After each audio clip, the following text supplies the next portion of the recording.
Now, we normally hear about dogs, don't we, in rescue centres, but today we're talking about little fluffy bunnies, rabbits.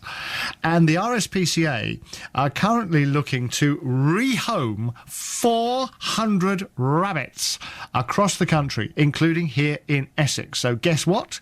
We've sent our BBC Essex roving hopping reporter, Thomas Hopperty McGill, to meet some of those rabbits today. Good morning, Dave. Yes, and I have just hopped into one of the little barns here at the RSPCA shelter in Wethersfield, and Smokey, one of the little rabbits, that's the noise behind that you're hearing in the background. He's trying to get out of his little hutch. I think he's taken quite a liking to me. Good morning, Smokey. Hello. Hello. Oh, he's gone all quiet now. He's very noisy. Well, they don't talk much anyway, do they? Oh, you'd be surprised what they do here at Wethersfield, Dave. You'd be surprised. Anyway, there's lots here. There's not quite 400 at this particular shelter. There are quite a few. We're going to be speaking to Deborah Satchell, the deputy manager, in a second. But just where I am at the moment, this particular barn has got maybe half a dozen or so, and there's a whole different range of them.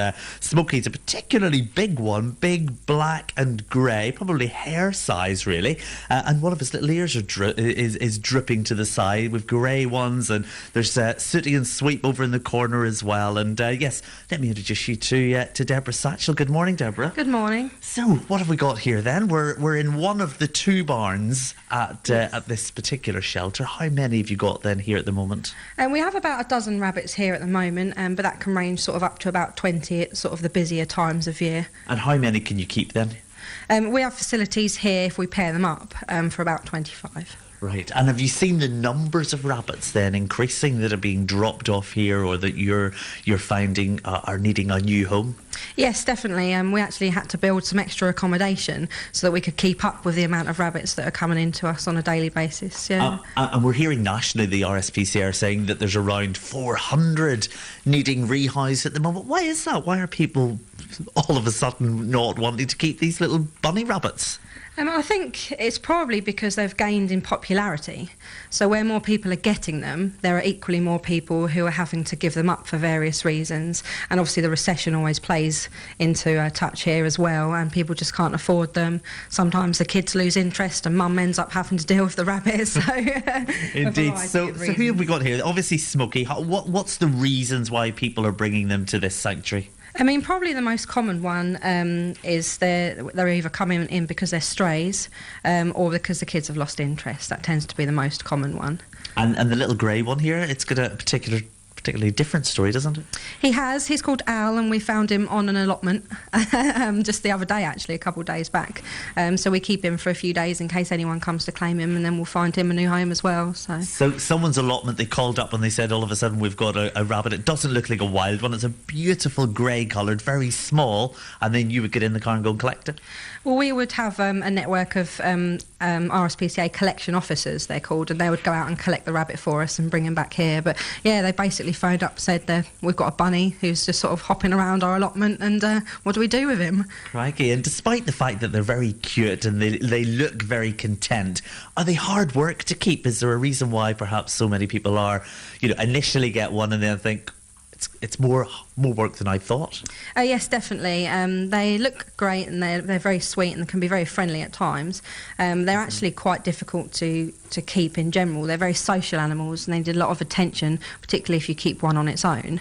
They have quite sort of complicated dietary needs. They don't just need sort of the bagged food, the dried food. They need a lot of hay and things like that, and roughage.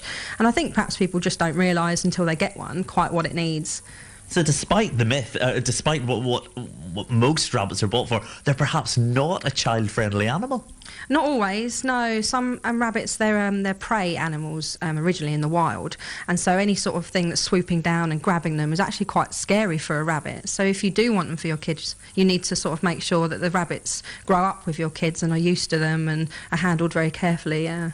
And I had a rabbit as a youngster. I can't quite remember what happened to it, so I think it must have been given to one of my cousins or something. But these rabbits are currently in hutches on their own. Is that the best way to keep a rabbit? Is it good to have just one one rabbit if you're going to have rabbits at all?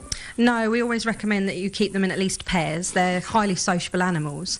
When our rabbits first come in, we have to keep them separately until they've had their veterinary check and things like that.